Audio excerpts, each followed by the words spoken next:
We hear it all the time, right? Eat less processed food. But what does that really mean in practice? Yeah, it's a common phrase, but often poorly defined.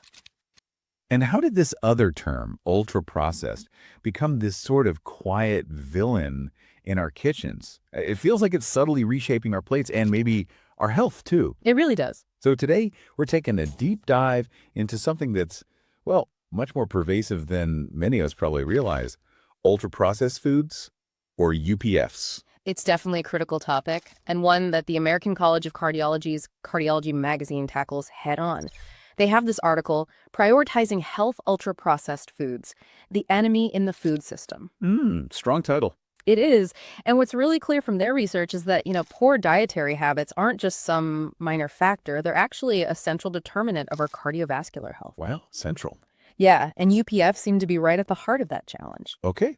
So our mission today, for everyone listening, is to really unpack what these UPFs truly are, how they maybe quietly impact your body, Right. why they've become so incredibly prevalent. I mean, they're everywhere. They really are. And maybe most importantly, what steps we can take, both as individuals and maybe as a society, to navigate this really complex, sometimes misleading food system. Absolutely. Let's try and break it down. So let's start right there. This term, ultra-processed foods, it sounds, well, kind of ominous. What exactly are we talking about when we say UPFs? It's a great question. And the term itself, it actually first appeared back in the 1980s. Oh, that long ago. Yeah, surprisingly.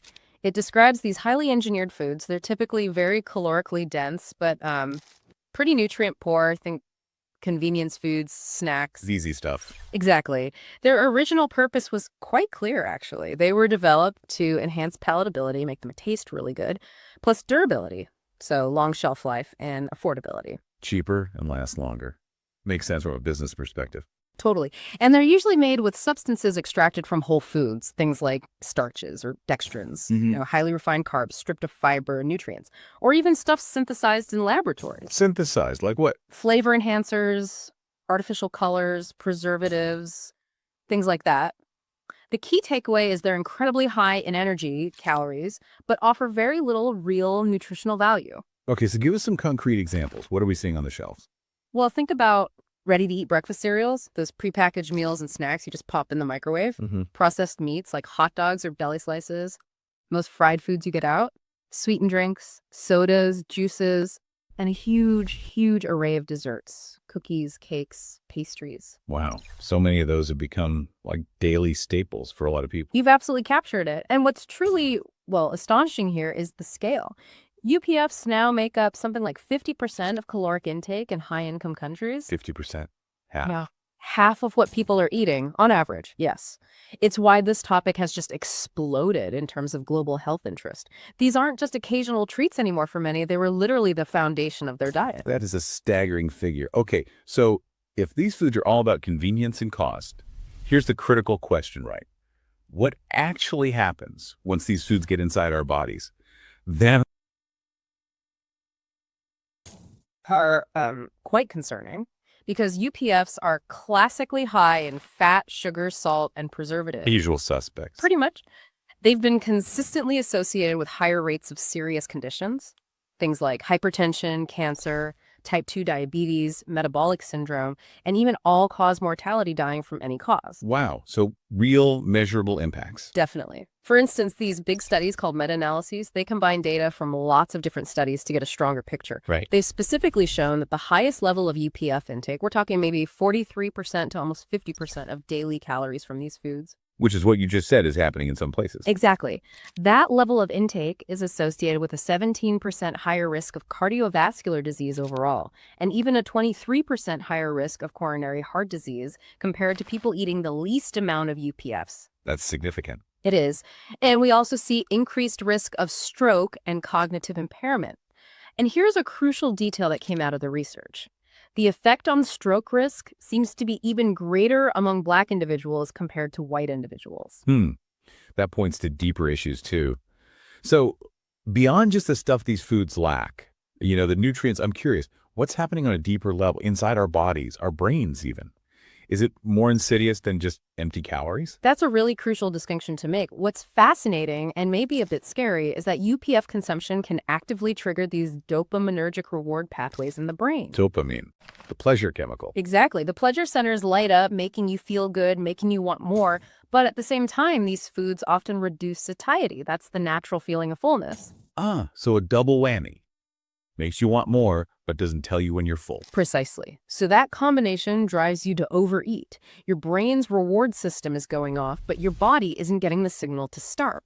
So diets high in UPFs tend to link to higher consumption of simple carbs and fatty foods, lower protein intake, and ultimately greater weight gain compared to unprocessed diets. Okay, that makes sense. And here's something particularly alarming. Studies also show UPFs significantly compromise the integrity of our gut microbiome. The gut bacteria. Really? Yes, that whole delicate ecosystem in our digestive system. This disruption doesn't just lead to gut inflammation and potentially other inflammatory diseases. It actually messes with the signals your gut sends back to your brain. How so? It makes it harder for your body to regulate caloric intake, to tell you when you've truly had enough or even what's genuinely nutritious. It's almost like these foods are engineered to bypass our body's natural wisdom, Wow. Engineered to bypass. That really hits home. So, okay, if these foods are designed to be kind of addictive and they're absolutely everywhere, this can't just be about individual willpower, can it? No, not entirely. It sounds like there's a bigger systemic thing happening. Why do we see some communities disproportionately affected by all this UPF consumption? You've hit on a really critical point there. If we zoom out and connect this to the bigger picture, it becomes clear. UPF consumption is deeply tied to what we call social determinants of health, and specifically food insecurity. Food insecurity. Yeah. Meaning not having reliable access to enough good food. Exactly. Nearly 18 million American households, for example, experience food insecurity. And factors like chronic stress, income level, even your zip code. Your zip code. Yeah, where you live. Plus the availability of nutritious options nearby and definitely media exposure, advertising, all of these things significantly impact dietary choices, especially in more vulnerable communities. So there's a cycle. There often is. Food insecurity can lead to higher stress. That stress might then, maybe subconsciously, predispose individuals to choose those highly palatable, dopamine-releasing, heavily processed, but nutrient-poor foods. Perhaps as a coping mechanism, or just because they're reliably available and cheap. So it's not just about what people want to choose, but what's actually affordable and physically accessible to them. That feels like a kind of nutritional injustice. That's a good way to put it. Individuals from lower income brackets often simply cannot afford fresher, more expensive whole foods consistently, so they end up purchasing low-cost UPFs more frequently. Is there data on that? Yes, consumption of UPFs is notably higher among those experiencing food insecurity and also those participating in programs like SNAP, the Supplemental Nutrition Assistance Program. Okay. And then you have the stark reality of food deserts. These are geographic areas that lack access to full-service grocery stores. Right, I've heard that term. So residents there often have to rely on convenience stores, maybe corner stores, fast food restaurants, places with far fewer fresh, healthy options. And the advertising piece you mentioned. Yeah, that compounds it. Research has found that food companies disproportionately advertise less nutritious foods, think sugary drinks, candy, chips, specifically to Black and Hispanic consumers, often concentrated in lower-income neighborhoods. Wow. That's quite deliberate. So the consequence is that these under-resourced communities are almost like trapped into diets heavy in UPFs because of cost and access. Precisely. They are definitely more prone to UPF diets simply because these foods are the most affordable and accessible options available. And as a consequence, these same communities are disproportionately predisposed to all those severe negative health effects we've been talking about. It really is a cycle then, one that perpetuates health inequities. Absolutely. It's a major driver. Okay, this is pretty sobering stuff. Given how pervasive UPFs are and these really severe health implications, what can actually be done? Are there ways to regulate these foods? Or do we need broader societal changes? Well, some countries are already starting to take action. They're targeting UPFs in their national dietary guidelines or in school food programs. You might see things like mandatory black box warnings on unhealthy food packaging. Like on cigarettes? Sort of, yeah.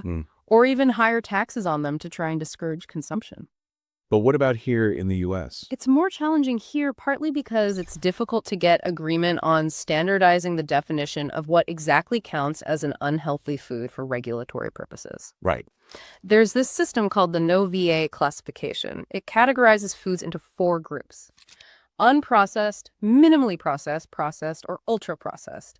It's actually the most widely used method globally to identify UPFs. Okay, so we have a system. We do, but it's not currently used by the national agencies here in the U.S. that actually regulate food production and labeling. So what do they use? Instead, U.S. agencies tend to focus on foods that are high in fat, salt, and sugar, sometimes called HFSS foods. But the issue is, that definition doesn't necessarily capture all UPFs. Some UPFs might not be super high in all 3, but they still have those industrial ingredients and processing issues. I see. So it's an incomplete overlap. Exactly. So one proposed solution that's gaining some traction is to maybe streamline the approach, perhaps add elements of the UPF criteria to the existing definition of HFS foods. The idea is that this could help regulators target the most unhealthy products more effectively. Interesting. So blending the approaches. Beyond government regulation, though, what about the medical community and just us as a society? What can we do to try and mitigate some of these effects? From the medical community side, there are definitely clear steps. One thing is encouraging hospitals themselves to replace UPFs. Hospitals serve UPFs. Surprisingly, yes. Hospital menus can contain up to 25% UPFs sometimes, so replacing those with genuinely nutrient-dense meals and snacks is a start. That seems like a basic first step. It does.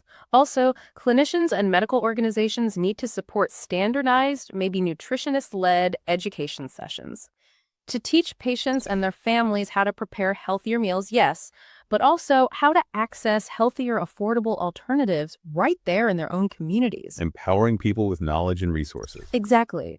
And then thinking about society's broader role, well, we really need to educate policymakers, make sure they understand the severe detrimental health effects of UPFs, and also the huge financial burden this places on our healthcare system down the line. Connecting the health costs to the financial costs. Yes, because that crucial understanding can then hopefully inform efforts to restructure things, to improve access to healthier nutrition across those at-risk communities we talked about, ultimately promoting genuine health equity. Right. So we've really covered a lot. We've unpacked what ultra-processed foods are, explored their, frankly, extensive and kind of insidious health impacts from heart disease right down to gut health. We've delved into those deep-rooted societal factors like cost and access and advertising that drive their consumption. Yeah, the bigger picture. And we've considered this multifaceted approach that seems necessary for change everything from potential regulation to community-level education and policy work. It's truly a complex web. It really is. And maybe this raises an important question for everyone listening. The next time you pick up, say, a packaged snack, or maybe even when you choose a meal somewhere, like a hospital, what steps can you take? Even just asking, inquiring about what truly defines processed in that context and what that might mean for your health and maybe even for the health of your wider community. That's a powerful thought to end on, a fascinating and really crucial deep dive today. Thank you so much for joining us and sharing all that insight. My pleasure. It's an important conversation to have.